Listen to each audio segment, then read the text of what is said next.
Abonnez-vous. Congo Esengo TV. Congo Esengo Nalelio.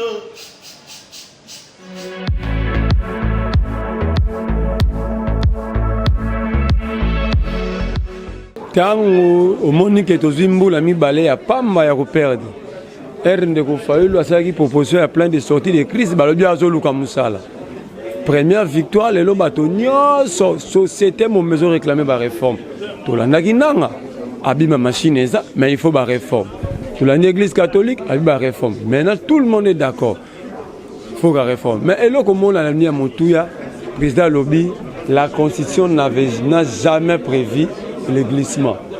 Ce qui est toléré, tout est toléré. Mais le document est comme malamu. Malamu nango c'est nini. Et comme la biso ma ponomia kimia, ma ponomia calme. Tole la lisusuté, bato bakufate pour na ma ponomi. Yango tolobi na bato baza en face. Malgré illégitimité na bango, malgré qu'il y a matérisme na bango, biso to proposer bango. Plan de réforme na biso on est au moni ça document ya solo pe ya boanya o ko mema kimia la kati ya maponi.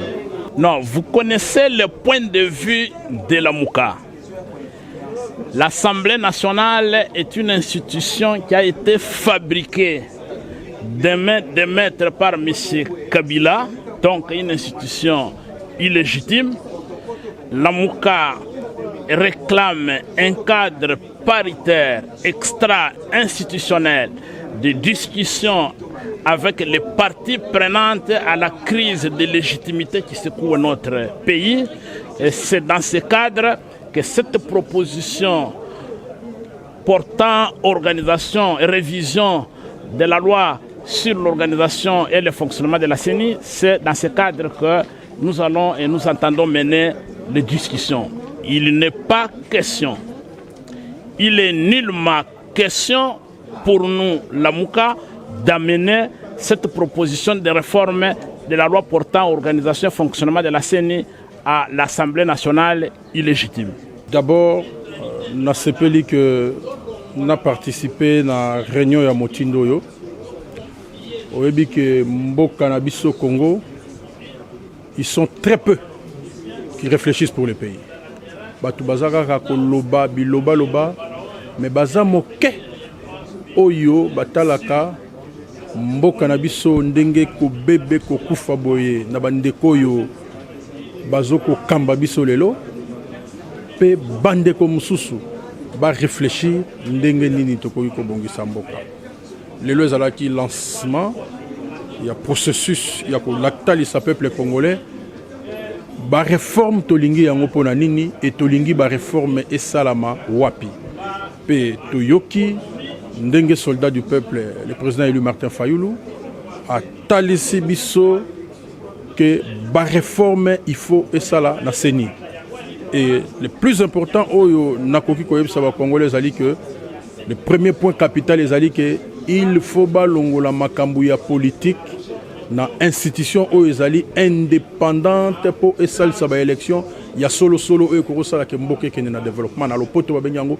dépolitisation soki lelo mboka komi boepe kokufa c'est parce que bayi politique bazui makambu na ba entreprise publique na nyonso ato yebite yaka vanda kaka koyeba kaka pe mboka ezali kokufa ceux qui ont la passerelle du pouvoir aujourd'hui ils sont en train d'assister passivement.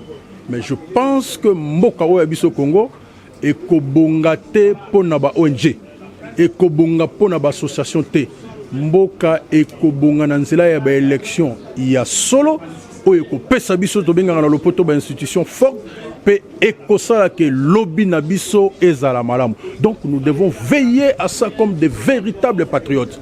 Donc je suis content que na yoka makambo yo pe ekozala tokosenga na bino pe bapanzisango botalisa yango na population parce que c'est ni comme institution indépendante ya ko organiser ba élection il faut makambo bongwana yango nde tolingi lelo eza makita ya liboso oyo présidium ya Lamuka akamati asali pona kotalisa na communauté internationale pe nationale mabonga makanisi nini oyo tokanisi pona biso bana ya Lamuka ezali nini na réforme na biso oyo tokosenga boye ezali dépolitisation ya CENI. C'est que loboko ya politiki elongwa na kati ya influence ya CENI. Po CENI ezali eloko ekokamba biso mpona koprepare biso na maponomi toke na maponomi na ndenga malamu.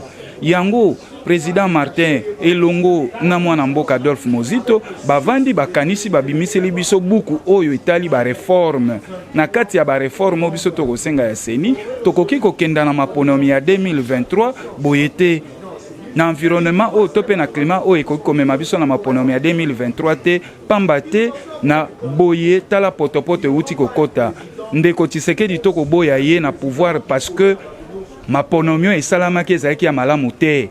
Yango tolobi 2023 ekoleka te décembre 2023 ezama élection maponomi fe salema. Mais maponomio ana even salama ifo to banda liboso na ba réforme.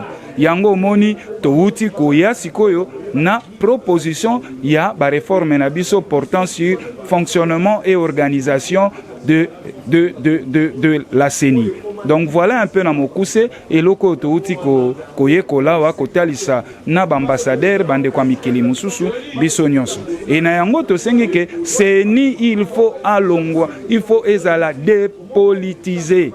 To sengi na réforme na biso ya motuye ezali nini na kati ya CENI 80% za la société civile, politique ya obe na 20%. Kendenge ezalaki na mikolo euti koleka oza na 80% bayi politique bakangi CENI obe 20% ya société civile te tosengi turo po maponomi za malamu banganga nzambe na biso bato ya société civile ba toute force wana nyonso ya société civile bango nde bakamata CENI batambusa yango. Voilà un peu na mokuse oyo touti koyekola.